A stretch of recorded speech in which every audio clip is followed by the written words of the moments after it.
Alhamdulillahirabbil alamin wa bihi nasta'inu ala umuri dunya waddin. Wassalatu wassalamu ala asrofil anbiya'i wal mursalin sayyidina wa maulana Muhammadin wa ala alihi wa ashabi ajmain. Rabbi shrah li sadri wa yassir li amri wahlul 'uqdatam min lisani yafqahu qawli wa huda amin. Raditu billahi rabba wa bil islami dina wa bi Muhammadin nabiyya wa rasula. Rabbi zidni ilman warzuqni fahman, amma ba'du. Jamaah majelis kasifatu saja yang dirahmati Allah, alhamdulillah pada kesempatan malam ini bulan Rajab, puasa, masya Allah pahalanya, udah puasa, ngaji, ngopi ya, aja luar biasa udah. Mudah-mudahan dirahmati Allah Subhanahu Wa Taala. Mengenai pertanyaan tentang masalah yatim ya, harta yatim, udah saya dokumentasikan banyak referensinya. Jadi sekarang ciri-ciri yatim dulu ya. Yatim dulu. Yang dianggap yatim itu dalam kitab-kitab itu sama orang yang bapaknya meninggal dan umurnya belum sampai 1 ihtilam, berarti belum ihtilam. Ihtilam itu belum mimpi basah. Yang kedua umur sebelum 15 tahun menurut Imam Syafi'i. Yang ketiga sebelum haid kalau wanita. Yang keempat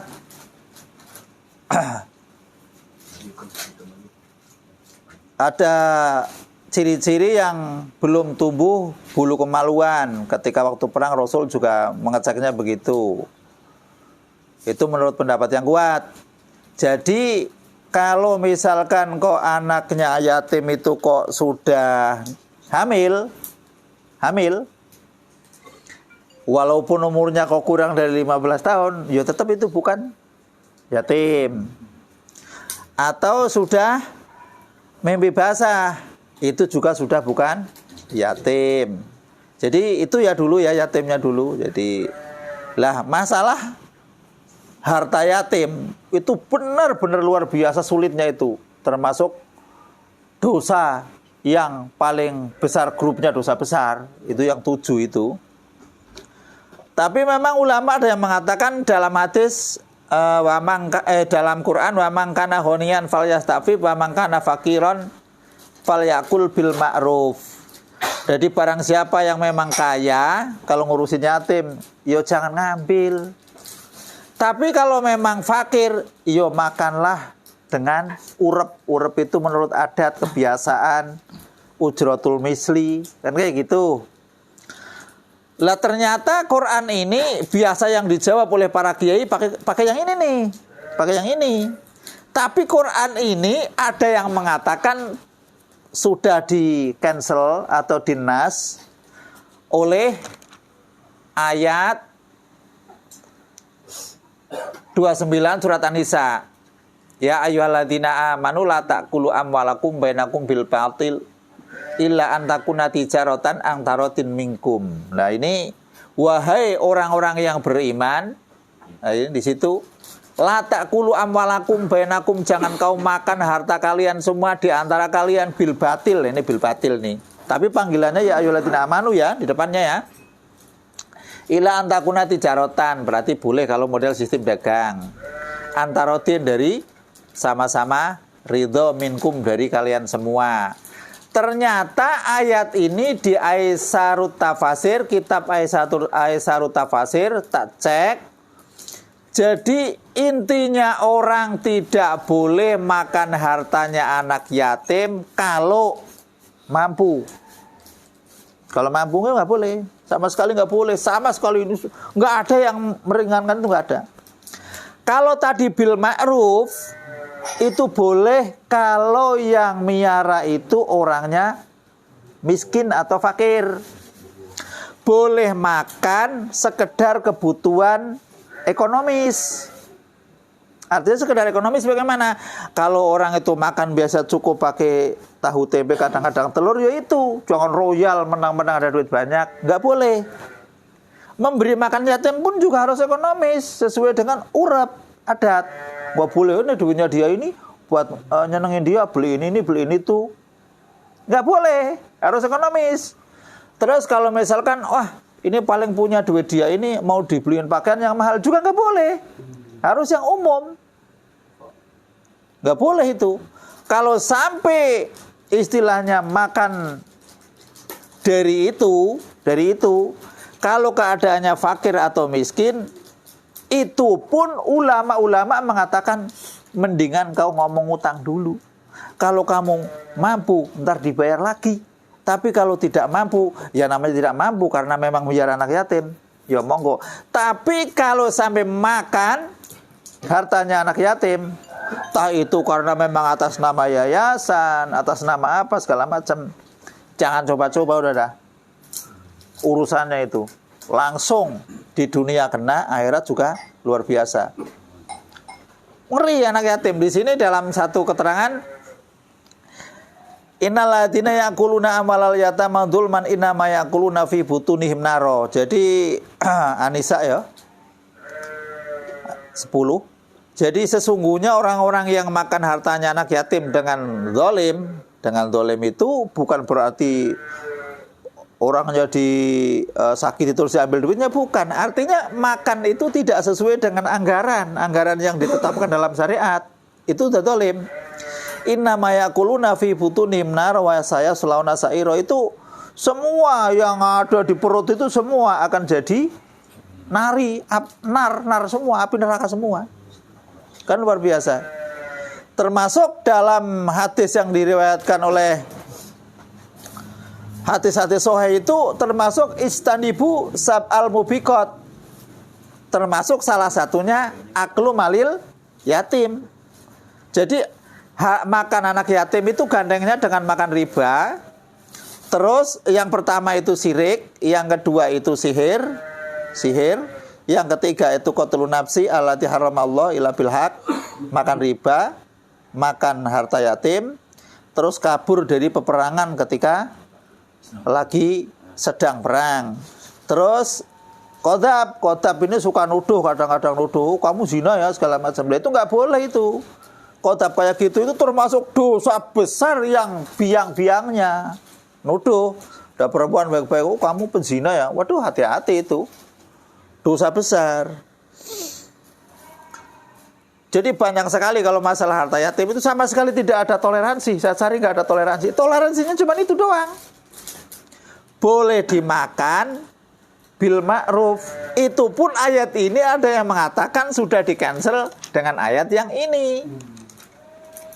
Jadi keputusan dari segala macam keterangan yang masalah harta yatim, ya mau nggak mau, kalau mau resiko merawat yatim, ya kalau mau membelanjakan, belanjanya itu sesuai dengan anggaran urep itu adat kebiasaan situ, pantasnya orang itu begini ya begini gitu ya.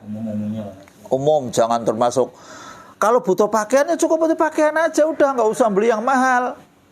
Jadi ada yang mengatakan, masih ada yang mengatakan boleh, kata Umar itu boleh, tapi modelnya begitu, buat kebutuhan cukup ekonomis. Kalau memang itu ngerawat yatim, hitung-hitung buat jaga hartanya. Standar. Tapi keterangan-keterangan lain, anggaplah kamu ngutang dulu, seandainya kamu mampu dikembalikan. Soalnya itu yatim paling ngeri. Loh kok sampai segitunya? Karena Allah sendiri yang akan menjamin siapa saja yang menjaga anak yatim, baik menjaga fisiknya, menjaga rohnya, artinya diajarin ngaji, menjaga hartanya. Rasul pun menjanjikan anna wa kafil yatim hakata fil jannah, kan begini. Jadi surganya itu dekat sama Rasul. Dan pasti akan dijamin oleh Allah, karena memang di situ semua apa-apa yang punya yatim diharamkan. Itu yang yatim itu, saya yakin nggak ada jawaban lain lagi. Udah, saya lacak semua kitab, berapa tafsir yang saya ambil, tafsir Al-Qurtubi, Al-Baghawi, Ibnu Katsir, terus hadis dari Abu Dawud, Tabrani, Abu Dawud lagi, Imam Bukhari, Muslim, semua kayak gitu semua. Udah terlacak semua dari semua tafsir di sini, terlacak semua kayak gitu. Mengenai masalah duit masjid. duit masjid itu harus ada 2 jalur. Jalur yang pertama yang memang ngomong wakaf, ya harus wakaf total mati. Kayak gitu ya. Tapi kalau tanahnya masjid itu belum diwakafkan, mau ngomong wakaf sampai kapanpun nggak jadi karena belum diwakafkan tanahnya. Mau wakaf di mana, menyantol di mana, kan begitu. Intinya masjid rata-rata wakaf lah ya. Ya. Kalau duit yang khusus, oh ini buat beli air misalkan, atau buat ngurusin air, ya itu duit nggak boleh dikemana-manain, harus urusan air. Kalau orangnya mau ke air, oh kalau ini khusus buat beli bangunan, buat beli semen, ya udah beliin semen. Tapi kalau duit yang di kotak kayaknya sih sosial kan. Nah, lah duit yang sosial ini yang tidak ada akad ini buat A, ini buat B, ini buat C. Duit itu boleh untuk memberi bisaroh kepada marbot, kepada imam masjid, kepada yang bersih-bersih di masjid. Yang penting duit itu buat kepentingan masjid. Nah, dengan catatan si marbot itu digaji dengan ujratul misli. Ujratul misli itu upah sepadan kalau kerja di masjid itu di lokasi itu. Jangan di ujratul misli samakan pejabat nyapu masjid dong. Saya sebulan dapatnya sampai 1,5 miliar. Saya nyapu masjid bubar masjidnya dijual. Kan ujratul misli itu. Jangan ngitungnya begitu. Katanya ini kan upah misal. Saya kerja di sana gajinya kan 10 juta.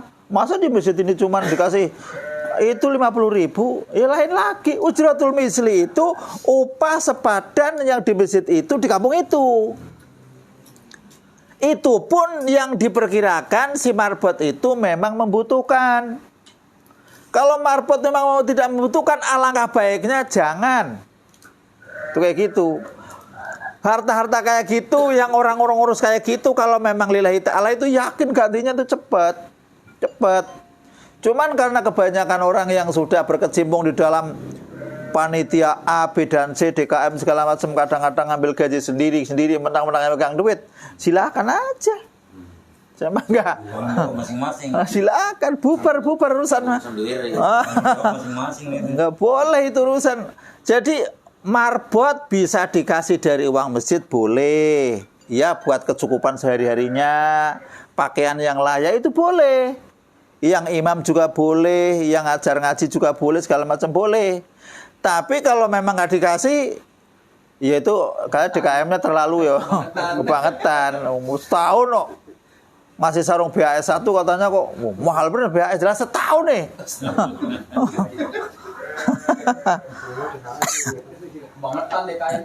Jadi boleh ya kalau masalah itu. Tapi kalau yatim itu yang paling ngeri, yatim hati-hatilah. Pokoknya DKM berarti boleh ngambil upah sendiri dong. DKM itu kerjanya di masjid ya mungkin boleh nggak, semua itu boleh itu karena memang ngurusin masjid juga pakai otak pakai itu ya sesuai dengan itu. Cuman ujratul mislinya di situ berapa diukur sendiri, jangan diukur kampung itu loh. Ya kecukupannya berapa gitulah istilahnya. Yang namanya upah dari kayak gitu itu menurut saya cuman buat semangat doang sih. Nggak ada yang kecukupan. Wah saya kerja di masjid jadi kaya, nggak ada. Maksudnya nggak ada ya. Kerja di masjid jadi kaya ini habis beli apa? Beli mobil kerja di masjid, nggak ada. Ada yang ngurusin masjid beli mobil, tapi duit yang sana lesnya dibagi, duitnya nggak masuk masjid, memang kayak gitu cepat kaya. Ada itu mah, ada itu. Banyak gitu yatimnya pada kurus, dianya gemuk itu udah umum. Jadi kan jawab kayak gini tuh udah nggak ada gunanya kalau sama orang ono saya mah udah. Iya jawab yatim itu loh, kalau kayak gitu nggak ada yang ngurus yatim. Emangnya yang bisa ngurus yatim siapa? Emang kamu doang yang ngurus yatim? Ya kan dikoordinir di kampung itu yatim dikoordinir, tiap bulan ini dikasih, tiap bulan ini dikasih, itu kan ada. Jadi yang bikin masalah itu kadang-kadang orangnya. Jadi boleh makan hartanya anak yatim kalau memang keadaannya tidak mampu, dengan catatan lebih baik dihitung utang. Dihitung utang itu ya. Dihitung utang. Kapan-kapan mampu ganti. Kalau mampu diganti. Loh terus bagaimana kalau harta yatim itu buat dagang segala macam? Yang bagus itu makan harta anak yatim itu dikembangkan. dikembangkan, artinya buat dagang segala macam bareng. Lah perkara duit itu harus dikembalikan ke yatimnya kapan? Yo kalau memang udah dewasa, udah cerdas, udah tahu, ibarat dilatih ini 2 kali 3 kali, oh udah paham, latih ini udah paham. Dan kalau umurnya udah cukup, ya harus diserahkan. Itu pun sebaiknya, bukan harus ya, dalam Qur'annya memang harus pakai saksi, tapi itu dalam tafsirannya sebaiknya pakai saksi untuk menyerahkan harta. Kadang-kadang yatimnya diusir, hartanya dimakan. Itu di kampung-kampung kayak gitu. Itu semua keturunannya belangsak, boleh dicek. Pasti belangsak. Nggak sampai sempurna. Ngurus belangsak itu? Udah urusan kayak gitu nggak benar. Jadi masalah yatim itu, Masya Allah sensitif benar. Tuh, yang itu pertanyaan udah semua itu, masjid itu ya. Insya Allah kayak gitu, sama kali jawaban semua kayak gitu, lacak di kalau masjid itu di Anatul Thalibin juz 3 itu fatanya Imam Ibnu Sobah bi annahu al istiqlalu bidzalika min ghairil hakim ai bi adil akli min nafaqatin au ujrati mislihi, ya ujur mislih tetap itu di juz 3-nya ya Anatul Thalibin sarahnya Fathul Muin. Kalau masalah orang sampai sampai ya memang kadang-kadang orang sekarang itu kan, lah untungnya apa saya ngurus yatim kayak gitu. Untung ada saya masih tak urusin walaupun tak minta-minta, itu masih untung ada saya lagi aja, itu mesti untungnya kayak gitu itu. Jadi berat, jadi orang Masya Allah susah ya kalau udah urusannya itu. Di sini mah enggak, tapi ya. Enggak, sini nggak ada yatim.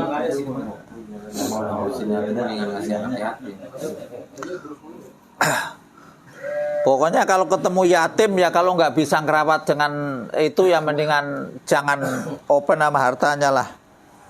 Ngeri kalau hartanya mah. Dosanya besar lah. Kalau dosa besar itu begini. Orang pahamnya itu kalau mati ada yang doain beres gitu aja.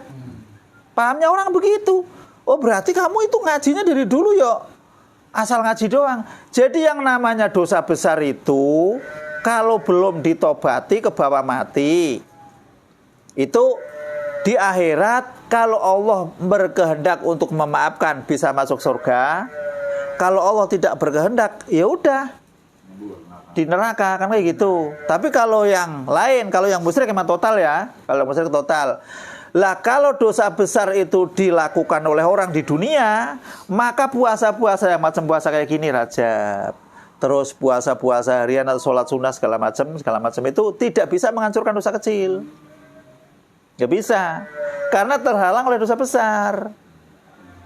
Kecuali ditobati dulu, baru kalau sudah tobat nggak akan melakukan, baru dosa kecilnya itu bisa dihancurkan oleh gini puasa ini, oleh sholat sunnah, oleh istighfar. Nggak ada gunanya kalau di situ kan perjanjiannya selagi tidak melakukan dosa-dosa besar. Kalau melakukan dosa besar itu terhalang, nggak bisa. Contoh, orang itu misalkan kejebur sumur. Lah orang kejebur sumur, syarat-syaratnya orang kejebur sumur itu kan mesti diangkat pakai tambang, pakai tali kan ya, ditolong orang di atas. Bagaimana orang itu bisa menolong orang itu, orang sendiri aja kalau tambangnya itu sudah nggak punya, ya gitu. Jadi nggak bisa, harusnya ditambang orang lain. Kelamaan keburu mati, gitu. Jadi udah nggak usah. Jadi hati-hatilah kalau namanya dosa besar ya, sering-seringlah istighfar. Ya terutama kalau memang melakukan dosa besar itu, kan dosa besar itu sebetulnya kitabnya udah ada khusus itu 70 dosa besar itu namanya Al-Kabair.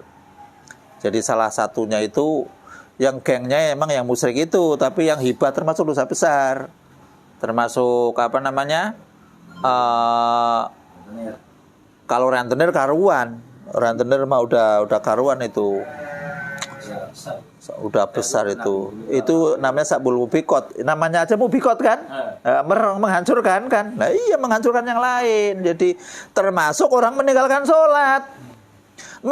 sholat itu dosanya lebih besar dari yang ono paling gede. Jadi orang meninggalkan yang meninggalkan sholat, yang disuruh tobat nggak mau kan bisa dibunuh kan, bisa dibunuh. Orang makan riba belum bisa dibunuh kan? Belum bisa. Berarti gede dosa ninggalin sholat. Walaupun sekali. Kalau dia ngelawan. Tuh. Kalau hukum Indonesia diterapkan kayak gitu ya habis pada mati semua, potong untuk. Oh nih DPR-nya nggak sholat, potong leher. Siap lagi. Presiden, wah habis semua. Nggak ada orang. Repot terusan. Hati-hati. Pokoknya kita ngaji insya Allah untuk membenahi hal-hal yang masih kurang. Dan insya Allah kalau dilihat dari segala macam perilaku orang itu selagi tidak melakukan dosa besar itu, yakin dosa kecil itu dimaafkan oleh Allah dan masuk surga itu nggak usah pakai hisab. Dengan catatan jangan melakukan dosa besar. Dan yang paling berat menurut saya itu kalau kitanya enggak ya. Kita mati itu meninggalkan harta, kadang-kadang itu enggak mau pakai hukum Islam, itu ngeri itu. Coba ntar dipelajari, anak-anak itu harus kalau memang nggak bisa pakai hukum faraid, ya berikan saja, masih hidup. Masih hidup, kamu buat onole. Ini yang ini buat bapak sama mama, ntar kalau meninggal buat ngurusin ya, gitu. Udah. Kalau memang nggak mau faraid, bisa dilacak anak-anaknya itu. Ngeri. Kadang-kadang, nih satu bapak lain mak, udah sinis. Satu mak lain bapak sinis lagi, kan repot terusan. Mendingan pakai, karena faraid itu juga wajib. Itu mah ngomong nggak pakai hukum Islam, nggak pakai hukum Islam, dia sendiri pakai faraid nggak paham, enek kan. Kembali ke ini, yang itu udah jelas ya masalah duit itu. Kalau pokoknya kalau orang mau jadi orang sosial ke masjid, sosial ke yatim, ya jangan berharap kita jadi orang kaya lah. Udah, yang di kantong aja keluar. Jangan kan yang di ini mah yang di luar ke kantong, repot. Hati-hati lah orang urusan kayak gitu mah. Kalau kita mau misalnya dititipin orang, ya saya sendiri megang duit di masjid, megang kadang berapa. Tapi kan ini buat masjid, menitip. Tapi pegang urusan yang penting-penting itu ya urusin, memang di situ yang ngurusin itu saya. DKM-nya terserah saya doang. Mau bikin air segala macam DKM juga ngeliat kamu udah urusin. Itu nggak minta duit DKM, saya ngomong bikin air ya langsung. Memang saya punya duit. Ada yang ngasih lah, itu duitnya jadi sisa tak pegang, memang buat cadangan kalau ada yang keran rusak apa segala macam. Karena memang urusan bagian air saya. Halaman 9 ya. 9. Wasaniha antuk mina bi malaikatihi. Ini malaikat nih. Tengah-tengah. Bismillahirrahmanirrahim. Qala al-musannifu rahimahullahu taala wa nafa'ana bihi wa bi ulumihi wa ata'alaina min barakati amin ya rabbal alamin. Wasaniha, adapun yang kedua dari rukun iman, antuk mina bi malaikatihi. Ini yang pertama iman pada Allah, yang kedua turun ke malaikat Allah. Bi anta takida annahum ajsamun nuroniyatun latifatun laisu dukuron wala inasan wala hunasa la abalahum wala umalahum. Dan caranya beriman kepada malaikat, meyakini bahwa malaikat itu jisim nuroniyah, yang jadi cahaya, ya, jadi cahaya yang sangat lembut. Laisu dukuron, bukan laki-laki, wala inasan, dan bukan perempuan, wala hunasa, apalagi belencong. Loh, tapi orang Yahudi itu mengatakan malaikat itu perempuan karena ada tulisannya tak di bawahnya, di belakangnya tamar buto. Tamar buto itu kan dalam bahasa Arab itu kan maknanya jadi perempuan kan. Makanya jadi malaikat-malaikat itu anak perempuannya Allah. Itu emang orang Yahudi itu kelakuannya kayak gitu. Orang yang nggak pakai tafsir menafsirkan Quran itu kalau malaikat perempuan. Itu. Makanya orang Yahudi orang belangsak udah. Di situ kan wiril maghdubi alaihim kan. Waladhdallin itu kan antara Yahudi Nasrani itu udah diponis kayak gitu. Tak berayah dan tak beribu. Sadiquna fi ma'ahbarubi. Semua yang dikabarkan dari malaikat semua pasti benar anillahi ta'ala, dari Allah Ta'ala. layakuluna walayasrobuna walayatanakahuna, tidak makan, tidak minum dan tidak nikah. Walayatawaladuna, dan tidak beranak, nikah aja enggak apalagi beranak. Walayanamuna, tidak pernah tidur. Lah ini malaikat enggak tidur, saingannya sama setan ini. Tahu setan tidur apa enggak? Saya enggak tahu tah. Tidur dia kan. Tidur di mana tidur? Tidurin orang. Wala tuktabu, dan tidak ditulis amaluhum, amalnya malaikat enggak dicatat. Ya mau nyatat siapa? Mau dia tukang catat. Yang suka nyatet ya. Oh. Ini li'anahum al-kutabu, karena sesungguhnya mereka adalah juru tulis. Wala yuhasabuna, dan tidak dihitung. Siapa malaikat? Li'anahum, artinya tidak dihitung, artinya tidak dihisab. Li'anahum al-husabu, karena mereka lah orang yang bakal menghisab. Ikut-ikut. Wala tuzanu, dan tidak ditimbang amaluhum, amal-amalnya. Li'anahum la sayyi'ata lahum, tidak ada kejelekan sama sekali. Lah malaikat-malaikat yang bersih kayak gini, malaikat-malaikat yang hebat kayak gini, ketika ada Nabi Idris itu dulu itu kan ada malaikat maut, malaikat Israel kan dari salah satunya lah, bukan malaikat Israel kan komando ya. Jadi malaikat Israel kan banyak sekali komando. Misalkan Israel itu punya anak buah jumlahnya berapa juta nggak tahu lah. Pokoknya yang dipercaya Israel. Waktu Israel izin pada Allah, ya Robbi, saya tak ziarah ke Nabi Idris, pengen ketemu ceritanya. Pengen ketemu Nabi Idris, ngobrol-ngobrol Nabi Idris ngomong, lah ente siapa? Dijawab, oh saya malakul maut. Lah kamu sini mau ngapain? Enggak, saya enggak menyebut nyawa, saya pingin main saja, gitu kan. Oh beneran, kalau begitu saya pingin ada kebutuhan yang sifatnya itu memang perlu disampaikan ini. Tolong saya matiin aja sebentar. Pingin dimatiin sebentar. Orang lain mah pingin bunuh diri kan ya, pingin dimatiin sebentar. Yo nggak bisa, wong saya itu nggak ada mandat untuk mematiin kamu kok. Akhirnya Allah memberi wahyu pada malaikat, silahkan matiin saja sebentar. Setelah dimatiin langsung hidup. Setelah hidup, loh saya masih punya kepinginan. Apa itu? Saya pengen lihat neraka, ceritanya kan. Akhirnya lihat neraka, di pinggir neraka baru ngeliat apinya kelenger.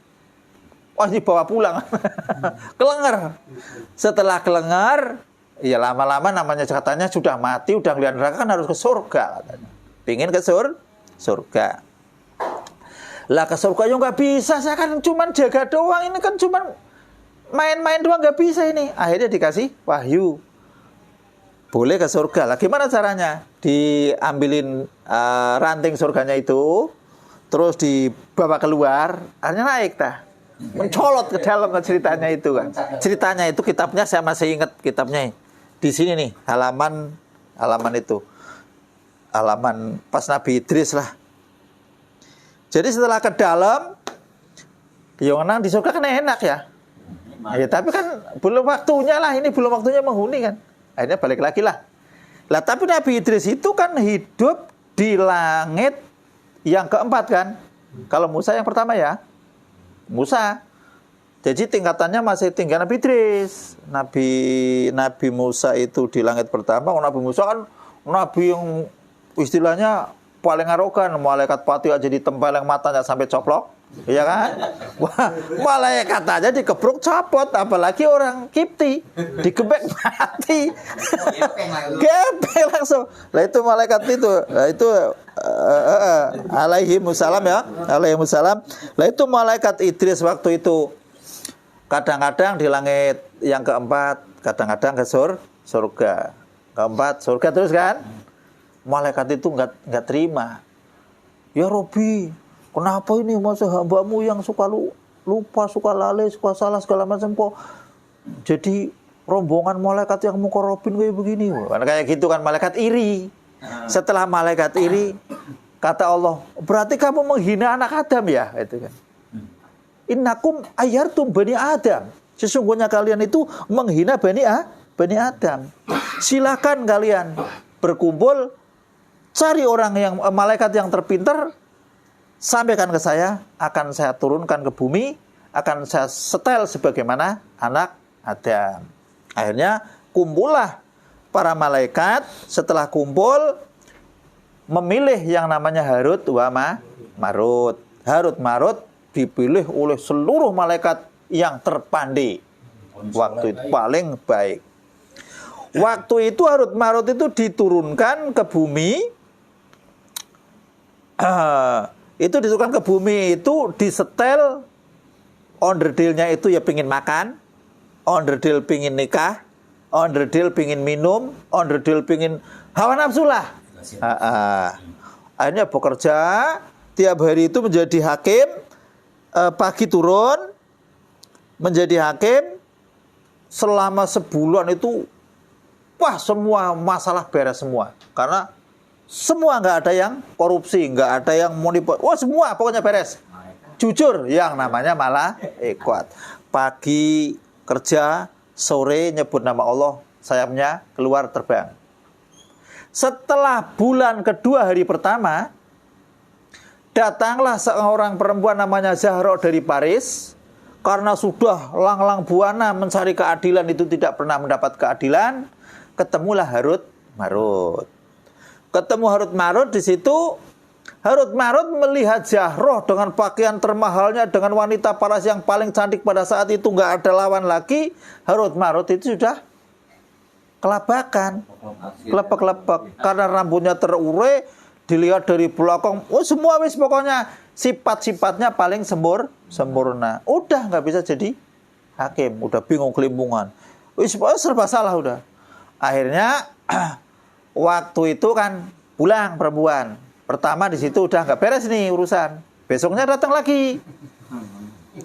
Besoknya datang lagi, si malaikatnya pingin ngerangkul. Dua-duanya itu.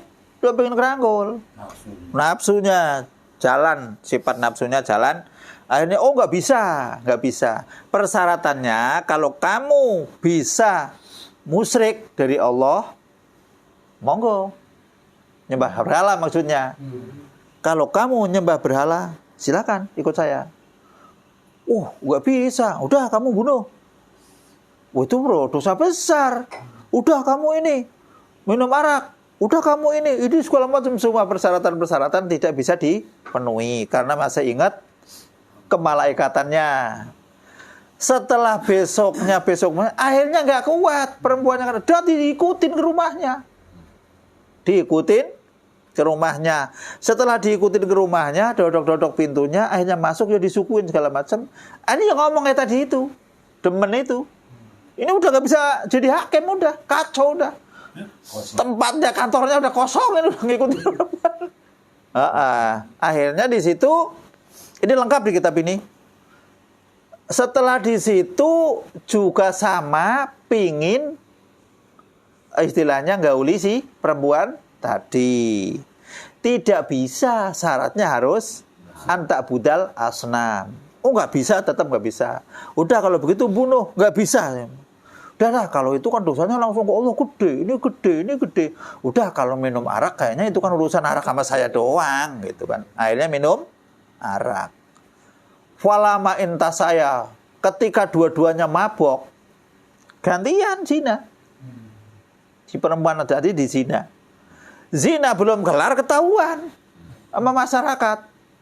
Masyarakatnya ngelihat dibunuh duluan.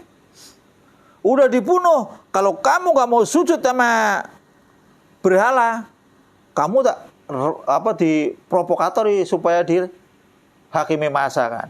Ujung-ujungnya sujud ke berhala. Setelah sore, nyebut nama Allah segala macam.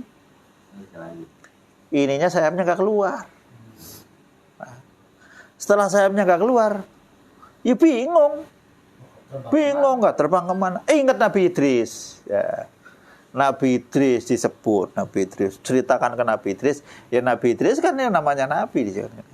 Akhirnya dilaporkan ke Allah. Wah, karena dosanya sudah sangat besar, dosanya sudah melebihi ambang batas segala macam, silakan kamu mau milih disiksa di neraka atau siksa di dunia.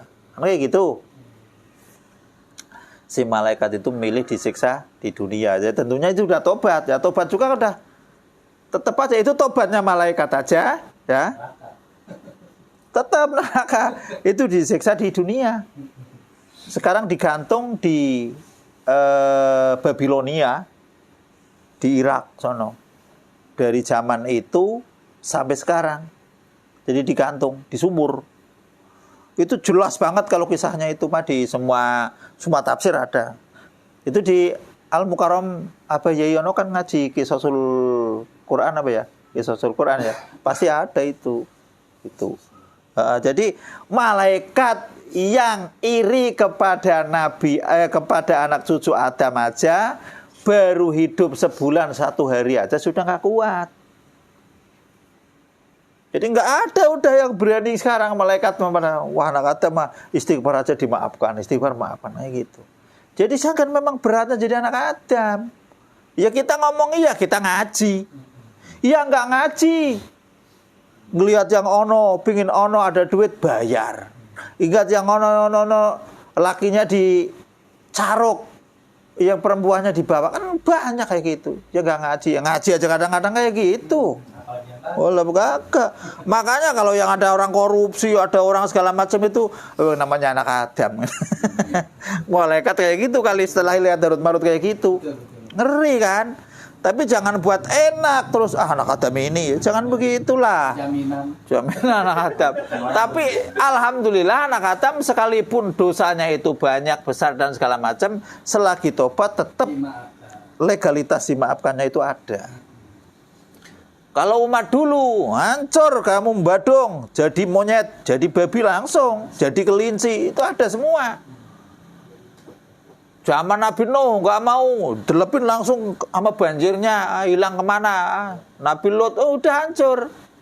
Makanya nabi-nabi dulu itu umatnya katanya nggak disiksa kubur, karena udah siksa langsung lah. Umat-umat kita, umat-umat Nabi Muhammad itu kena siksa kubur karena kalau dosanya kelihatan sekarang yakin pada benjol. Iya. Ini dosanya gede benjol, enggak jalan lah udah. Babak belur. Benjol ampun lah. Apa harus marut itu harus berterima kasih. Larut marut itu bisa terima kasih itu setelah ada orang yang belajar sihir. Kan dulu kan belajar sihir kan umat siapa? Ada ini. Setelah dengar ada umat Muhammad yang belajar sihir, alhamdulillah udah dekat kiamat gitu. Loh, ternyata umat Muhammad juga banyak yang belajar sihir. Lah dari zaman Yahudi itu yang banyak kan Yahudi ta. Lah pertama yang sihir itu yang dipelajari itu memisahkan antara bainal mar'i wa zauji. Biasa keluarga yang lagi rukun dipisahkan. Itu memang Qur'annya begitu. Terus untuk mematikan dagangan orang, usaha orang itu kayak gitu. Sihir begitu. Qur'annya begitu. Yufariqu bainal mar'i wa zauji gitu. Jadi yang dipelajari pertama itu untuk memisahkan keluarga-keluarga itu karena mau diincer perempuannya. Kurang ajar itu.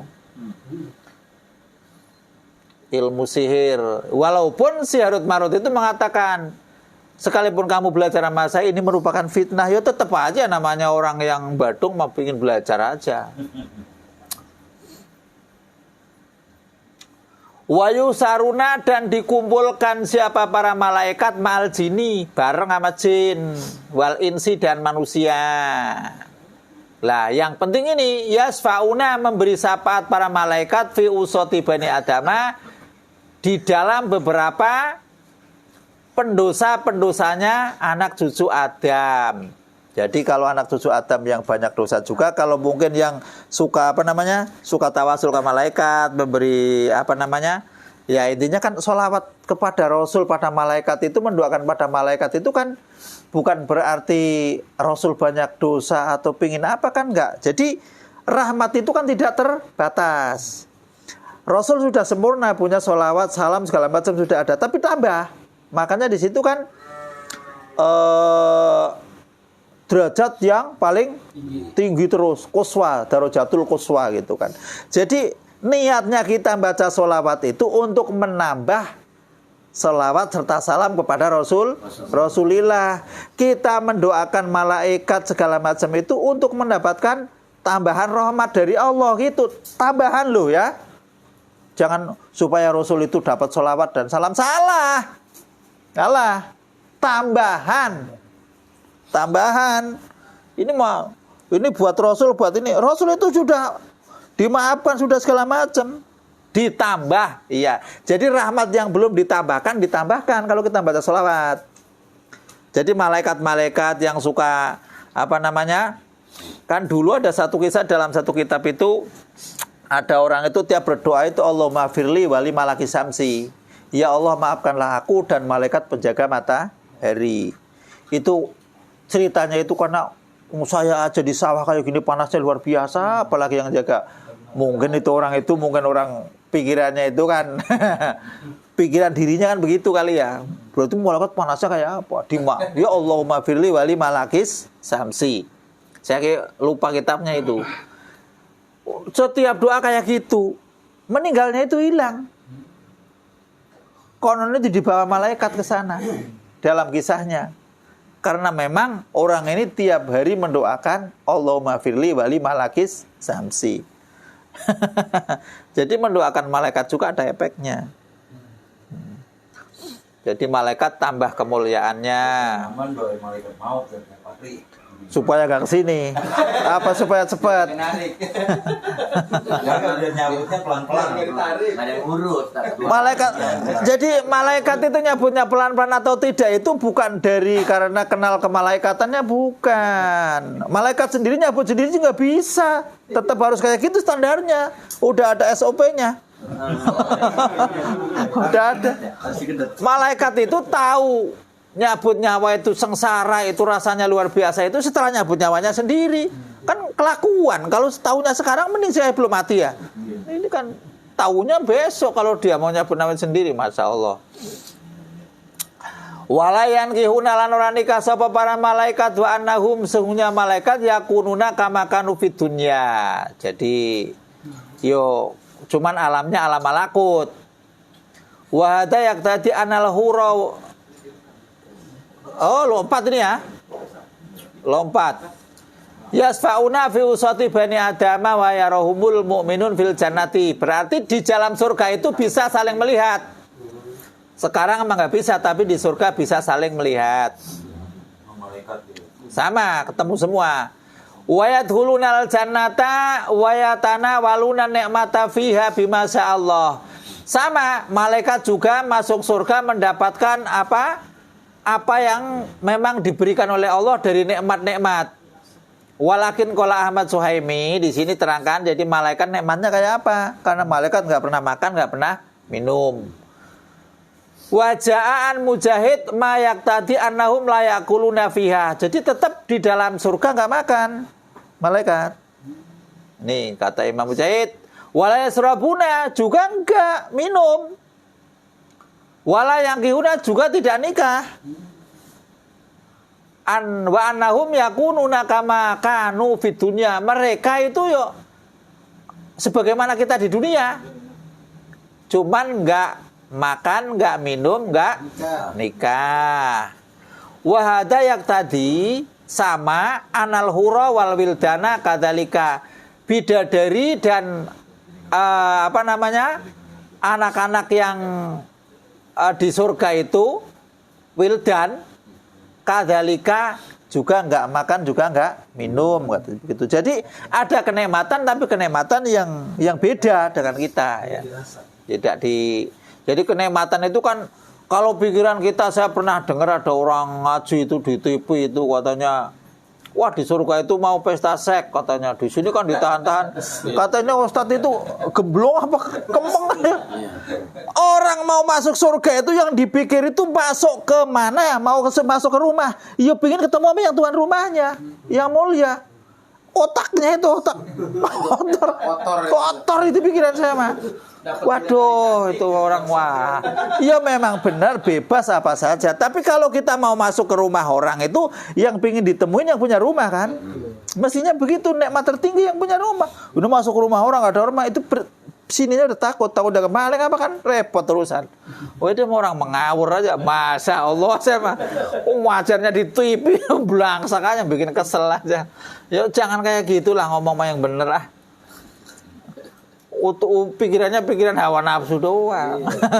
Di sini dia takut dengan bininya. Kalau masuk surga. Iya ngomongnya ditahan-tahan di dunia ini. Astagfirullahaladzim bocah. Kalau mau masuk surga gara-gara ngomong gitu jadi nggak masuk surga. Iya. Bunuh diri. Iya.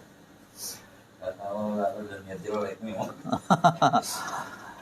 Lah terus waya mutuna dan pada mati siapa para malaikat finabkhatil ula dengan tiupan pertama. Jadi malaikat itu tiupan pertama mati. Illa hamalatal arsi kecuali malaikat-malaikat penjaga aras wa ru'usa al arba'ah dan malaikat pemimpin-pemimpin. Fa innahum mereka yang hamalatal arsi maru'usa al arba'ah ya mutuna ba'da mati setelah itu. Ama qablaha falayamutu ahadun minhum. Nah, jadi harus mengimani. Lah terus malaikat yang penjaga aras itu siapa? Penjaga aras. Malaikat penjaga aras di sini ada hamalatul arsi itu ada Israfil, Mikail, Jibril, Israil. Kalau Jibril, Mikail, Israfil, Israil. Tapi memang runtutannya di hadisnya begitu. Jadi ada 4. Tapi kalau di surat Al-Haqqah wal malaku ala arjaiha wa yahmilu arsa rabbika fauqahum yauma idin samaniyah. Kalau besok setelah ada kiamat itu yang memikul aras itu jumlahnya ada samaniyah 8. Antara telinganya malaikat ini nih sampai ke sini itu kata Rasul diberi ini nih, Rasul diberi izin oleh Allah untuk menceritakan tentang malaikat. Ini dalam hadis Abu Dawud. Jadi malaikat hamalatul arsi itu innama baina sahmati udunihi ila atikihi masiratu sab'i mi'ati amin. Jadi antara sini nih, sini sampai ke sini itu perjalanan 7 sab'in itu 7 mi'atin 100 700 amin tahun 700 tahun sab'u mi'ati amin ininya doang sampai ke sini gedenya kayak apa kalau bikin celana sab'u mi'atin 700 Umurnya kemana itu? Jumlahnya miliaran loh. Masya Allah, itu dari sini ke sini 700 tahun.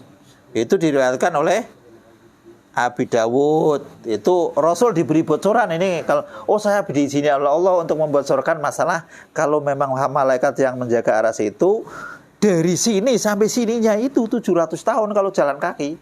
Kayak gitu. Itu bocoran kata Rasul ini. Hadisnya Abu Dawud. Berarti kan rahasia-rahasia gitu kan nggak perlu diketahui karena itu barang hoib. Tapi itu ada bocoran kata Rasul. Itu oleh hamalatul arsi.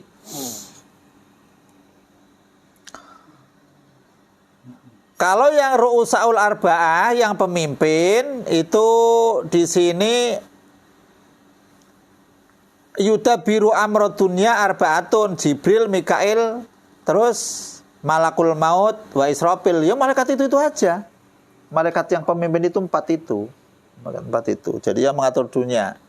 Jadi kalau Jibril mengatur urusan wahyu, kalau wahyu udah nggak ada mungkin ngurusnya bangsa sama wali-wali bagian apa ya, ilham apa ya. Terus Mikail, malakul maut, Israfil itu yang ngurus ini. Yang lain malaikat-malaikat yang lain ya tasbih apa kayak gitu. Jadi nggak ada yang main-main bola, nggak ada ya malaikat mah. Malaikat main bola, diajak katanya ini kalau hizib ini bisa dibekeng malaikat. Emang ada malaikat main bola? Saya bilang enggak ada. Saya bilang kalau jin ada. Saya bilang katanya kalau pakai hizib ini kamu menangan ini, kan dibantu malaikat. Saya nggak percaya. Malaikat main bola nggak ada. Kalau jin ada. Jadi kadang-kadang ngawur aja. Malaikat udah ada tugas masing-masing, layak sunallah ma'amarahum kok. Diajak perangnya nggak mau.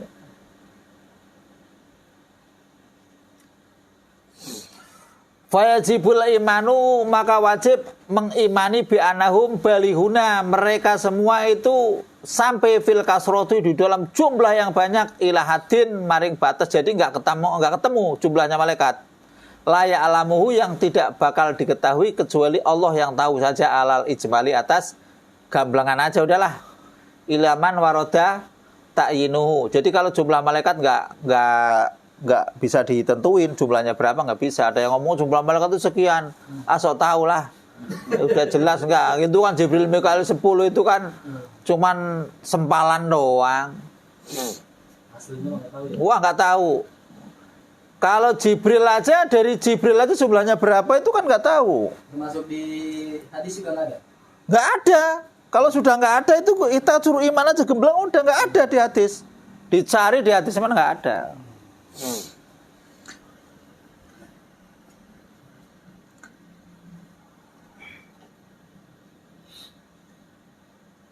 Waroda ta'yinuhu bismil masus au nau'ihi fayajibul imanu bihim tafsilan.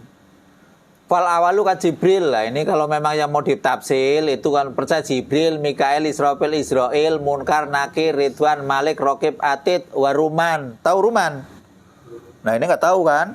Nah, Ruman itu malaikat yang ketika kita manusia itu mati, sebelum ada Rokib dan Atid, Rokib, Atid, Munkar, Nakir, Ruman datang dulu kubur.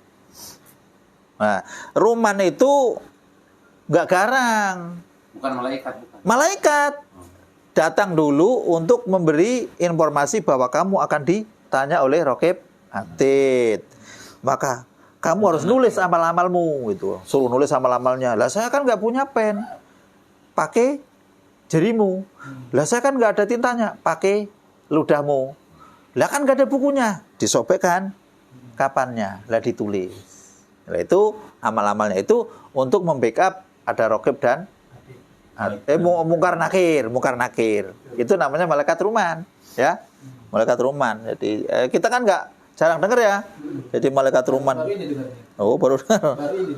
Lagi malaikat Ruman namanya. Jadi malaikat Ruman itu ditugasi untuk mendamping, istilahnya macam masih bocoran. Ini pembelaan hukum itu, pengacara, pembela hukum itu, pembela itu kan. Jadi di situ ada yang backup itu, namanya malaikat Ruman. Alhamdulillah.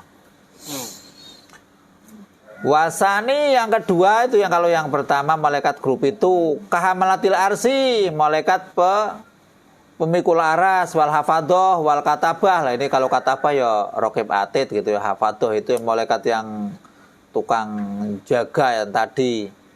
Qala Ahmad Al-Quyubi wa'lam ana Jibrila abdulul malaikati. Ini kalau menurut Imam Quyubi, sesungguhnya malaikat Jibril itu lebih utamanya para malaikat mutlakon, udah mutlak katanya. Hatta min Israfil alal asoh, sehingga dari Israfil juga tetap masih mulia malaikat. Jadi malaikat Jibril itu termasuk malaikat Rasul. Rasulnya, kalau Nabi Muhammad Rasul, jadi Rasulnya malaikat itu ya Jibril.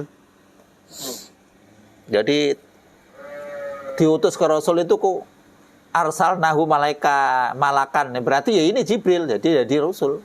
Jadi Rasul. Jadi luar biasa malaikat Jibril itu. Malaikat paling bergengsi, jenderalnya malaikat, Nabinya malaikat.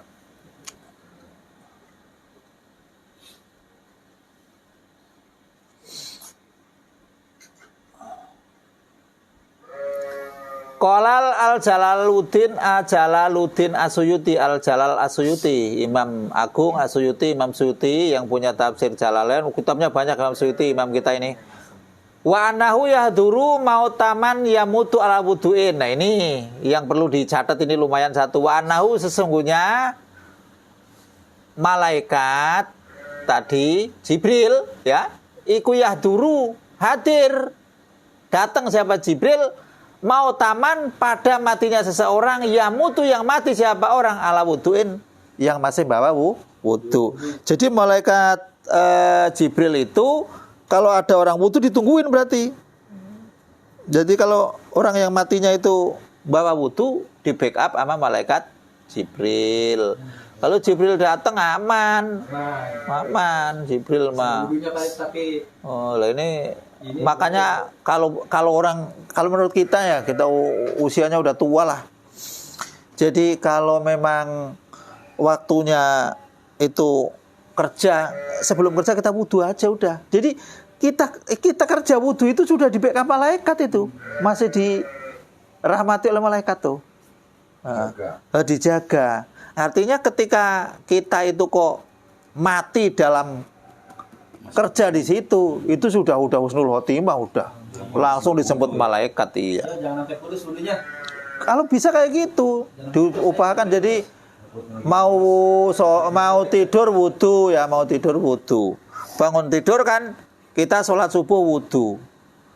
Ntar sholat duha wudu. Kalau bisa itu nyambung, kalau wudu batal wudu lagi, gitu aja udah. Itu luar biasa. Ya ada hadis yang mengatakan itu lagi ada corona pertama kah, barang siapa yang menjaga wudu maka itu kan ada keterangan kan itu hadis itu tak lacak, semua hadis itu palsu itu. Jadi aman dari segala penyakit, terhindar dari corona segala macam. Lah itu orang yang bikin kayak gitu itu ada aja. Palsu udahlah.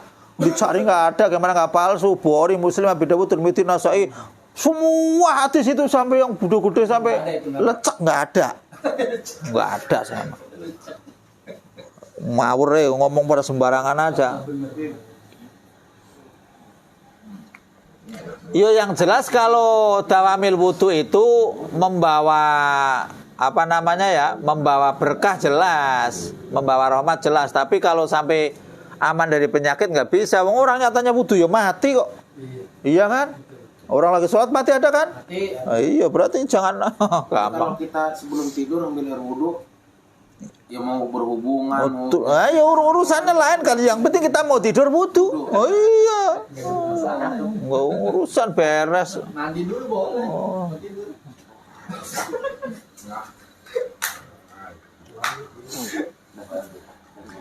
Ini yang perlu ini lumayan nih Jibril kalau kita wudu, makanya kalau bisa ada orang yang udah sakit itu kalau udah kiranya itu disering-seringin itu wudu, karena kalau wudu itu setan itu nggak deket, jadi kalau mati itu aman.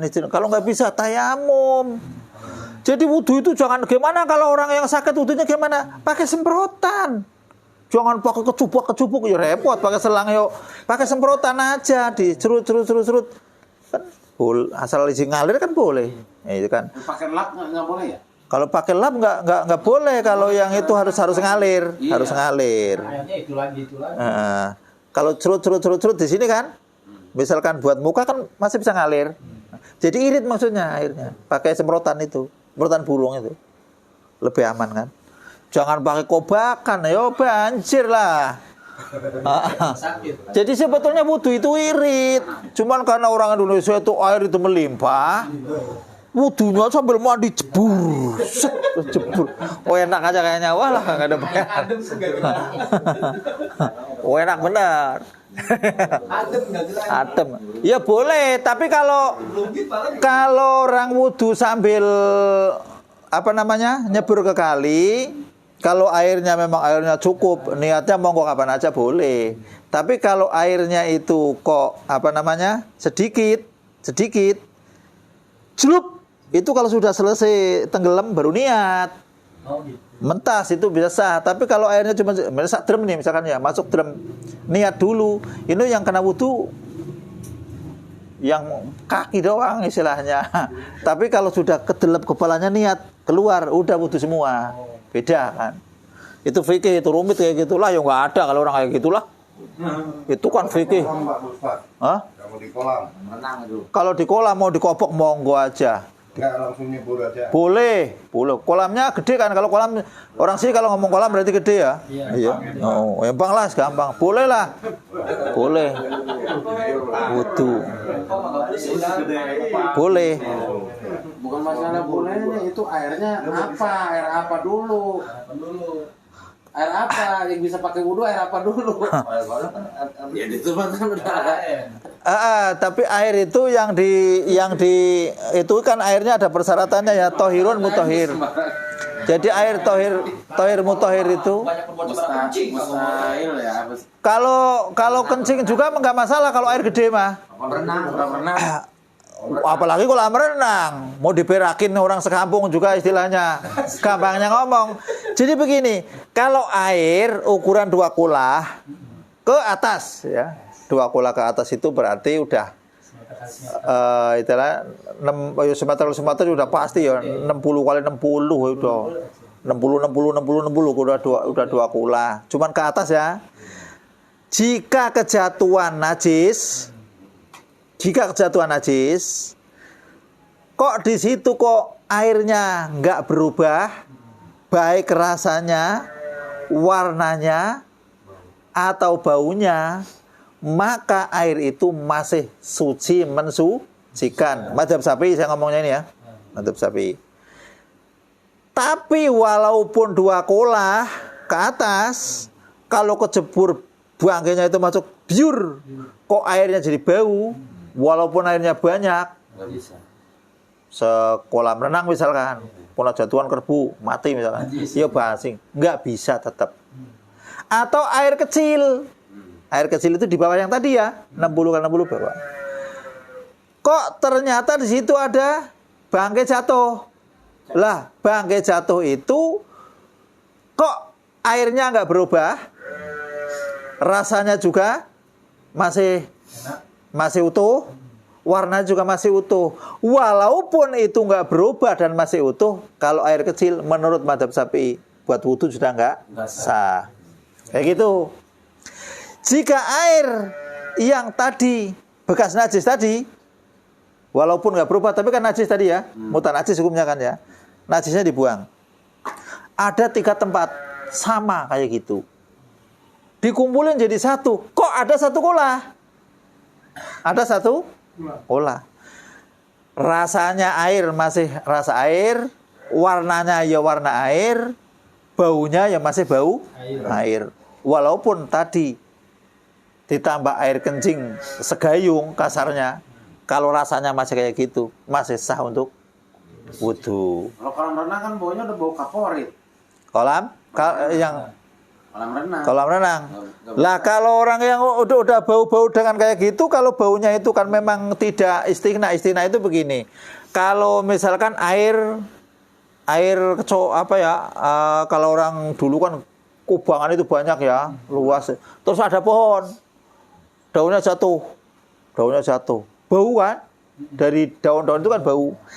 Sekalipun itu bau karena memang itu antara daun pohon dan ini sih nggak bisa memang kayak gitu, itu boleh karena memang itu bukan buatan manusia. Tapi kalau kaporit itu kan sudah buatan manusia, untuk kimia segala macam, bau kan juga bisa itu mah. Walaupun kagak berubah warnanya. Walaupun kagak berubah tapi kan bau. Nggak boleh. Yang ke sumur. Walaupun yang air 2 kula itu bukan najis, bukan apa segala macam, ditaruh air mawar, jadi bau mawar. Ditaruh kaporit, bau ya air itu bukan suci mensucikan lagi kan, kayak gitu ya. Itu kan di Jakarta itu pakai kaporit. Hah? Tapi nggak bau. Tapi kan udah disterilkan lagi kali langsung, nggak langsung itu. Nggak bau gitu. Udah diendapkan gitu ya. Udah, yang penting jangan sampai bau, udah beres. Di Jakarta semua Pak. Ya pasti pakai, tapi kan istilahnya nggak sampai ketika jatuh ke kita itu sudah disterilkan kan. Yang rasa juga tetap masih air kan. Karena kan pakai minum juga kan. Kadang-kadang masih bau favorit ada. Iya. Kalau air hangat Pak Ustadz. Boleh, air hangat boleh. Yang nggak boleh itu air kalau dalam fikih itu kan musahon. Namanya musahon itu air yang sudah kena sinar matahari tapi yang ambang batas yang sekiranya taruh di sini langsung jadi belang. Belepuh itu yang nggak boleh itu. Bukan air yang lagi menguap gitu. Oh boleh itu masih boleh, panasnya masih ketangkap masih boleh. Yang panasnya sampai tangan itu ngicat baru itu nggak boleh.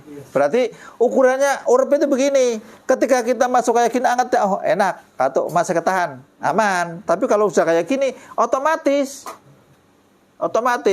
kayak orang pakai sepatu. Kalau ada tai kebu otomatis loncat. Sepatunya otomatis katanya. Ya udah karena memang itu kalau di situ sepatunya dibonyok kan itu. Jadi sama, kena air panas juga kalau ininya otomatis dingin, kaget. Berarti kalau diteruskan itu ada bahaya. Sebetulnya sudah ada ininya. Nah, kalau air asli belerang itu gimana? Asli belerang. Iya. Kan air panas disebutnya ya, pemandian air panas gitu. Ya Jadi semuanya buat wudhu gitu di masjid. Kalau memang di situ memang airnya kok memang kampungnya itu kok belerang semua ya, kampung belerang semua, nggak ada air yang itu memang tiap air ketemunya kayak pasti gitu, ya pasti itu ya mungkin itu spesialis semacam kayak kita begini ngaji fikih. Ngaji fikih itu ternyata kalau di Jepang nggak cocok. Sekarang kalau kita waktu zuhur ialah mulainya tergelincirnya matahari sampai bayangan menyamainya tambah sedikit. Memang di Jepang ada bayangan. Ya, makanya fikih nggak laku di Jepang mah. Ayo sini siapa kiai Jepang siapa nih? Nggak ketemu. Iya kan? Angel. Jadi ada kadang-kadang sesuatu yang memang tidak boleh dipakai di dunia lain kan ada kayak gitu. Jadi nggak sama. Tapi kalau air belerang segala macam, air apa namanya? Definisinya begini, ketika air itu memang tanpa itu nggak ada airnya, atau tanpa itu air itu nggak bisa itu nggak masalah. Contohnya macam kalau lewat ke kali itu kan pasti lumut ya, lumut, sangat banyaknya itu lumut jadi bau lumut kan, itu nggak apa-apa, boleh. Tapi kalau ini kan baunya kan bau belerang gitu ya, bau belerang nih, kita sering ke Cipali ini ya di Ciwidey itu emang kampung itu emang khusus pemandian air panas gitu. Jadi semuanya kita kemana pasti air panas gitu. Tapi berbau belerang. Baunya belerang ya? Nah itu gimana itu? Kalau bau belerang, kalau saya tahunya kalau air itu sebentar ya. Kalau air itu kalau baunya itu memang dari barang yang asli dilewatinya, tanpa diupayakan oleh manusia, Alami artinya. masih alami. Sebau apapun air itu ya tetap suci, mensucikan. Karena itu dari sumbernya. Dari sumbernya. Dari dalam bumi. Memang kayak begitu. Iya. Artinya kan asli. Ketika air itu sucinya kayak apa, bentuknya kayak apa, tapi kok air itu kok lahirnya dari kelapa, walaupun banyaknya ada sekolah besar, ya tetap itu enggak mensucikan, tapi suci. Sama dengan air kopi, suci tidak mensucikan. Yang disebut air kok suci mensucikan, air mutlak. Itu aja gampang. Air alami mutlak itu. Artinya ketika dibawa ke ember jadi air ember, kayak gitu aja udah. Ketika dibawa ke gelas jadi air gelas. Ketika dibawa ke kolam jadi air kolam. Tapi kopi mau dibawa kemana aja tetap kopi. Naik mobil juga kopi, turun dari mobil kopi, ngantuk minum kopi. Kayak gitu. Ukurannya itu air, gampang ya. Jam berapa dah? 10:30 dah. Aduh. Dikit lagi dah. Ya ngopi dulu ah. Hah?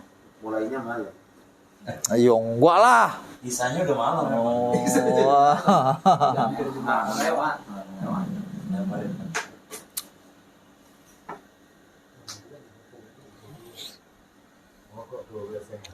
Tapi nggak ngantuk malah. Iya sambil ngopi, yang belum bikin kopi aja. Nggak apa-apa Pak, biasa aja ini mah ngobrol aja lah. Ngaji itu kalau pinter, ini nggak pinter aja nggak ngobrol aja.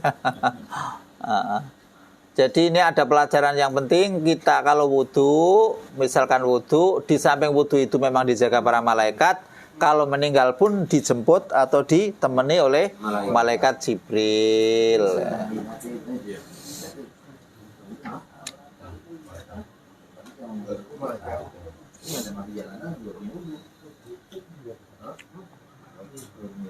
Qala ba'duhum, tapi yang namanya biasa pendapat-pendapat kayak gini karena memang tidak ada keterangan yang yang absoh, yang langsung soheh, itu pasti ada pendapat-pendapat yang berbeda. Abdulul malaikati, adapun utama-utamanya malaikat itu Jibril suma Israfil, ya, tetap Jibril baru Israfil, sesuai dengan urutan itu sudah dihitung malaikat Jibril, Mikail, ya. Tapi ada Jibril terus Israfil. Wakila aksuhu, ada yang mengatakan ayo Israfil dulu, wong Israfil itu tukang bagi rizki kok, utama ini. Ada yang ngomong kayak gitu. Suma Mikail suma malakal maut. Waqalal Fahru Razi itu orang yang punya tafsir gedenya 32 jilid, ini tafsir Fahru Razi namanya. Abdulul malaikati, adapun utama-utamanya malaikat mutlakon dengan mutlak itu hamalatul arsi. Ya, hamalatul arsi yang pembawa aras, yang pemikul aras. Wal hafiduna, dan malaikat hafidun. Bi dengan aras, yang menjaga aras. Suma Jibril, baru Jibril. Jadi malaikat-malaikat yang menjaga aras, yang memikul aras, yang paling utama terus Jibril. Ini cuma pendapat ya, nggak masalah lah. Suma Israfil, suma Mikail, suma malakul maut, suma malaikatul jannati. Lah masalahnya malaikat yang penjaga surga itu tahu nggak nikmatnya surga? Ya nggak tahu. Walaupun penjaga surga itu nggak tahu kalau nikmat surga itu kayak apa, kayak nggak tahu. Oh, cuma jaga doang. Jadi malaikat itu cuma jaga doang. Jadi nggak tahu. Satpam bank misalkan nggak tahu jumlah duit di dalam, nggak tahu. Satpam bank nggak tahu kan? Taunya kan ini bank. Dijagain. Tapi dalamnya isinya apa kan nggak tahu, dokumen apa nggak tahu lah, kayak gitu. Jadi malaikat penjaga surga sekalipun nggak tahu di surga ada apanya nggak tahu.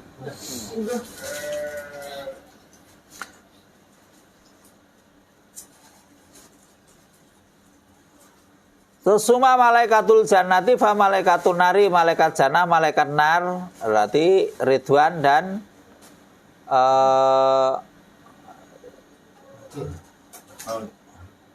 Malik sama Ridwan itu dari dulu jaga, dia sendiri mah belum ngerasain.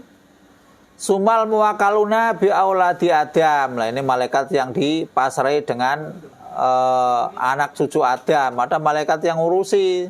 Sumal muwakaluna bi atrofil alam, yang ngurus alam. Jadi jangan khawatir mau ributnya kayak apa, itu ada malaikat yang mengurus alam. Indonesia juga ada yang ngurusin malaikat, banyak malaikat. Qala al-Ghazali, ketika Imam Ghazali berkata, akrabul ibadi lillahi ta'ala wa alahum darajatan Israfil. Kalau Imam Ghazali mengatakan yang paling tinggi derajatnya itu Israfil. Suma baqiyatul malaikati, kemudian selepasnya itu Israfil, terus Jibril. Sumal anbiya, baru para nabi. Sumal ulama. Jadi makanya kirim doa itu biasanya kalau orang sudah ila hadratin Nabil Mustafa, di situ kan pertama kan nabi kita kan ya. Yang kedua suma ila ibanihi minal anbiya wal mursalin, anbiya wal mursalin wal auliya wa suhada wa solihin wa jami sahabati wa tabiin wal ulama'i wal musonifin. Biasan Syekh Abdul Qadir bari ila arwahi, misalkan ahli kubur muslimin muslimat minat kafatan ardi mahuribia baria ya, semua yang ada di kolong langit, baik yang di lautan, daratan, yang ada di kidul, wetan, kulon, segala macam, baru aba ana ummahatina, terus aba umah asdad jadat, jadi kakek nenek, terus guru-guru, terus kalau saya tambahin wa man hakun alaina gitu. Orang yang punya urusan sama saya yang belum beres, saya punya dosa sama dia, doain aja, nggak usah pelit, nggak apa-apa. Khususon siapa monggo. Lah kalau sudah disebut wa furu'im wa usulihim semua. Walaupun kita nggak kenal gitu ya. Iya, walaupun nggak kenal aja. Yang penting ada legalitasnya. Muslimin, muslimat, wa furu'im wa usulihim. Jadi asal furu' itu semua anak-anaknya, usul itu semua kakek-kakeknya. Sono ke atas. Udah semua dilegalitaskan, ghafarallahu lahum wa satara uyubahum. Beres kan? Tutupi uyub-uyubnya, dosa-dosanya.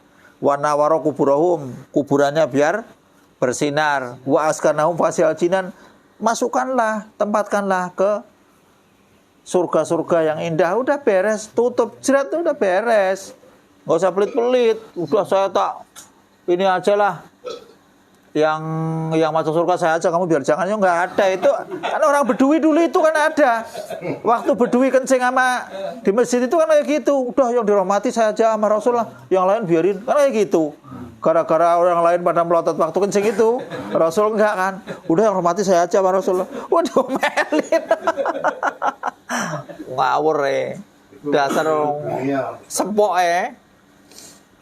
Nah, tapi Bedui juga namanya Bedui, walaupun ketemu Rasul beriman ya sahabat juga lah.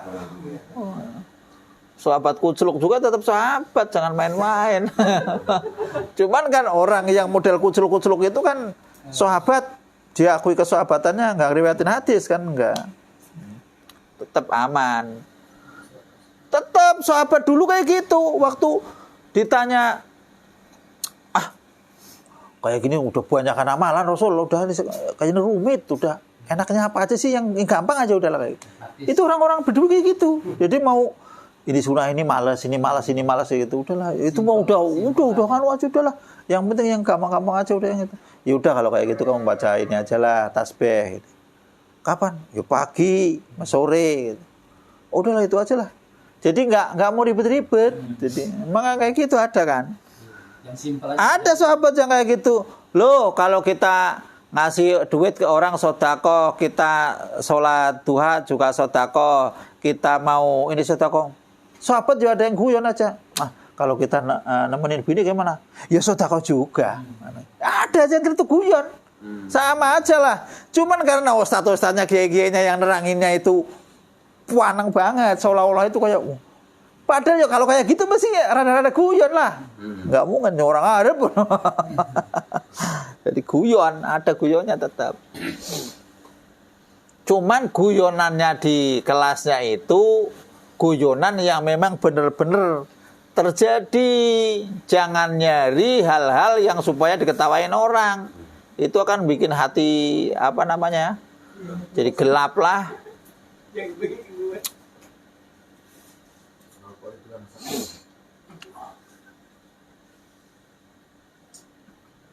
Lah ini kalau sumal ulama'il amilun, ini ulama ini yang amilun ya. Jadi ulama itu legalitasnya yang amilun. Jadi ulama itu orang-orang yang pinter, tapi yang nggak amilun juga banyak. Ulama itu kesebutnya jamak dari kata alim, tapi nggak amilun.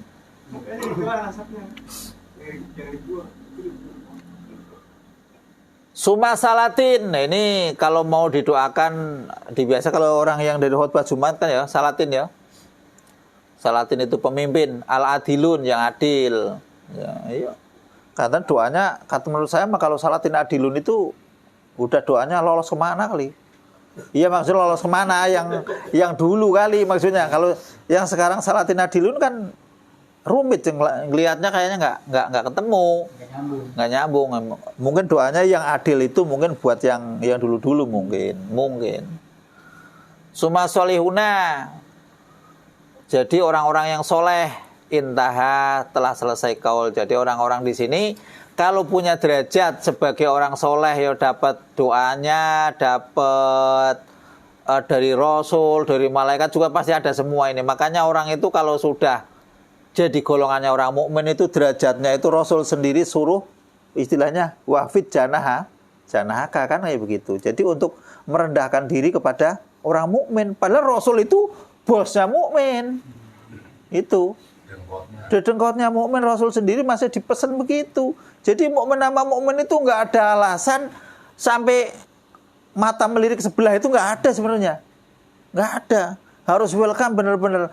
Kalau kita pengen jadi orang yang aman istilahnya harus adil pada dirinya. Kalau ketemu orang itu harus suka salam. Kalau sudah kalau nggak kayak gitu itu imannya jelas berkurang.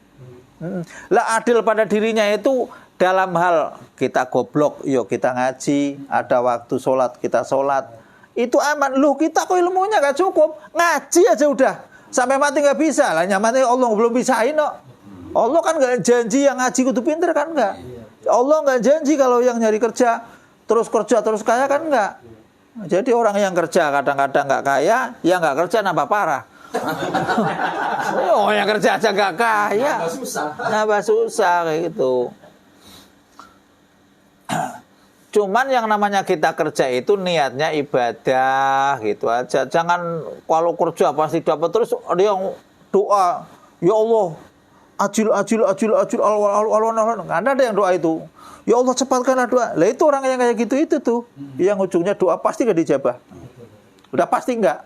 Karena mendesak Allah ajil. Aduh. Cepet emang lo itu anak buah lo apa? Kelewat bener. Allah kok dicepet-cepet gimana? Allah itu punya apa kehendak, tapi kehendak Allah itu tidak bisa diatur oleh kamu. Contohnya, saya contohin aja orang yang kalau ada nikah itu dihitung, ketemu oh ini 3 ketemu, oh ini kosong, kalau 3 dibagi 3 kosong ini. Oh ini ada sisa kalau 3 1 sekian. Oh ini kamu nikahnya ini hari ini kan. Kayak begitu kan. Ya monggo aja kalau yang menghitung. Jangan diimani. Kalau orang itu cuman istilahnya meyakini dengan istilahnya hitungan, ya namanya Allah itu cuman tergantung dengan hitungan. Kalau hitungannya begini Allah jadi begini kan nggak mungkin. Nggak mungkin kan. Saya bilang enggak, ya banyak. Makanya ada orang ngomong kalau dalam perspektif tauhid nggak ada mati mendadak, nggak ada. Wong takdirnya kita itu kan sebelum berapa 50.000 tahun apa ya? Wallahu alam itu hati saya lupa. Itu sudah dicatat sebelum lahir, sebelum apa kan udah catat. Jadi mati mendadak itu tidak ada kalau menurut tauhid. Yang ada yang benar begini. Allah itu menakdirkan si anu mati setelah ditabrak mobil, itu yang pas begitu. Kalau ngomong, gara-gara ditabrak mobil dia mati. Lah ini imannya orang ini berapa ini kan gitu. Makanya iman itu beda-beda. Tingkat-tingkatnya beda-beda. Kalau orang, loh itu kok jadi miskin? Karena dia itu dagang goblok kok. Akhirnya yang gobloknya ini. Jadi benar, dia memang goblok, benar. Benar dianya goblok, benar. Tapi jangan karena gobloknya itu jadi alasan itu. Jadi Allah mentakdirkan bangkrutnya dia itu kebenaran apa namanya? Kegoblokan dia. Itu. Jadi ada omongan yang Allahnya itu didulukan lah. Takdirnya itu. Jangan gara-gara goblok akhirnya kan itu nggak bener kan, jadi gara-gara goblok jadi nggak boleh itu, gara-gara gobloknya jadi akidahnya tersalah ya, gara-gara kamu nggak mau belajar jadi goblok. Ya memang itu kalau belajar itu biasanya orang jadi pintar, tapi jangan terus gara-gara kamu nggak belajar jadi goblok. Memang benar orang yang belajar itu biasanya goblok, biasanya, tapi orang pintar nggak harus belajar. Nggak harus belajar. Para nabi nggak ada yang belajar, Adam nggak ada yang belajar, pintar semua kan kayak gitu. Makanya itu buat akidah. Kalau lo kamu jadi goblok ditakdirkan Allah, kamu memang nggak mau belajar apa? Jadi ngomongnya itu jangan sampai terlalu terlalu gara-gara yang lainnya. Nah, karena begini, misalkan si A ngomel, jedar, saya malu diomelin dia, akhirnya balas. Padahal orang yang ngomel tadi itu kan cuma disetel Allah. Sekarang begini, si A naik motor itu nabrak si B. Si B ngomel sama motornya apa si A? Sama orangnya kan. Nah, karena motor itu kan gak tahu menahu, itu gampangnya begitu. Jadi wayang itu notroksi itu kan karena dalang. Dicucrukin, diucubin ke ocomberan itu kan dalangnya.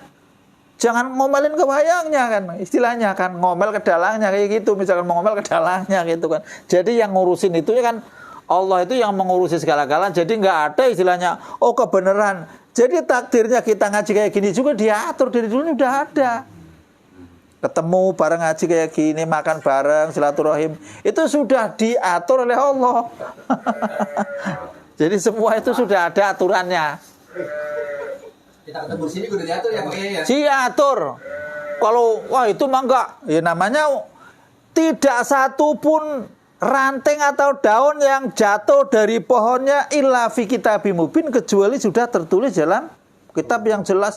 Oh, ranting yang di hutan jatuh malam-malam terus gelap. Terus ada apa namanya? Hujan gede, jatuh kliwir-kliwir kecil sudah ditulis kok, apalagi manusia. Ngawur aja yang itu. Kebenaran. Ya memang kebiasaan orang, karena biasanya orang kebenaran ngomong kebenaran loh. Pas kebenaran ya, kebenaran itu gimana? Ngomong aja qadarullah, alhamdulillah kita bertemu. Cuman kebenaran. Ya.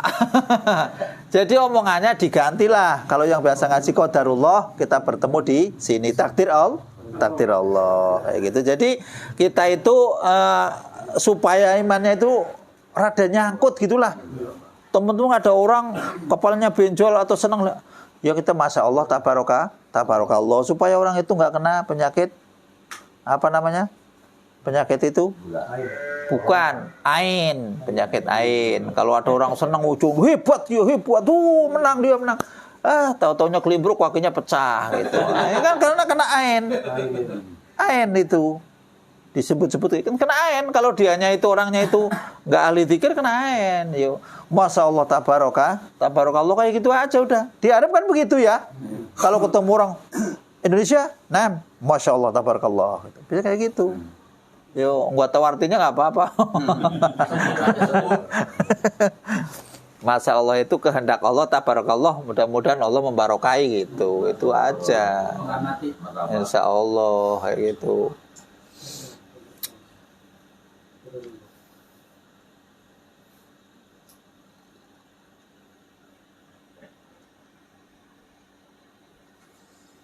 Lah ini termasuk wasalisuha, udah masuknya ke wasalisuha untuk minum bi kutubila. Ini belum masuk rentetan sholat, belum, masih. Karena orang itu mau sholat kayak apa kalau imannya belum beres itu kan kurang yakin.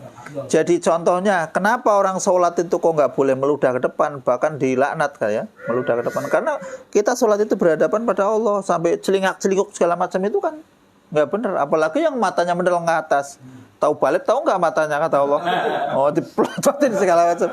Lewang, makanya masjid-masjid itu biasanya kan kalau orang yang bangunnya itu pintar, ada santrinya, biasanya kan tempat kamar mandinya itu kan nggak di depan biasanya, di kiri, di samping. Kalau yang di depan itu kan kurang bagus ya. Karena di depan itu kan tempat kotoran, kita berhadapan Allah itu seolah-olah itu menempatkan Allah di tempat yang kotoran itu, maksudnya begitu. Iya itu kalau di luar masjid itu boleh-boleh aja sebenarnya, tapi kalau belum bangun, kalau sudah bangun juga nggak apa-apa. Kalau belum bangun jangan di depan, cari di samping atau di belakang gitu ya. Ya termasuk kita mau ngeludah juga kan. Jangan ke kanan, ke kiri kan? Kalau tempat berwudu. Maksudnya? Kan ada yang di depan masjid. Di depan nggak apa-apa sih kalau masalah kayak gitu, nggak apa-apa. Tapi kalau belum bangun, kalau mau bangun usahakan di pinggir masjid, baik di belakang, kiri atau kanan. Jangan di depan pas pengimaman kalau bisa mah. Jangan di depan sholat kalau bisa mah. Di pinggirnya. Kalau nggak ada tempat lagi. Iya, kalau udah nggak ada tempat itu nggak apa-apa, toleran lah, agama kayak toleran. Tapi kan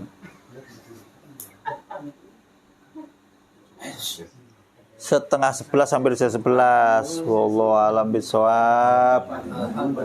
Allah waj'alna wa aulatana min ahli ilmi wal khair wa la taj'alna wa iyyaum min ahli syarri wa dharina kala kulli syai'in qadir. Rabbana atina fid dunya hasanah wa fil akhirati hasanah wa qina adzabannar. Walhamdulillahi rabbil alamin. Wal afu minkum. Assalamualaikum warahmatullahi wabarakatuh. Waalaikumsalam warahmatullahi wabarakatuh.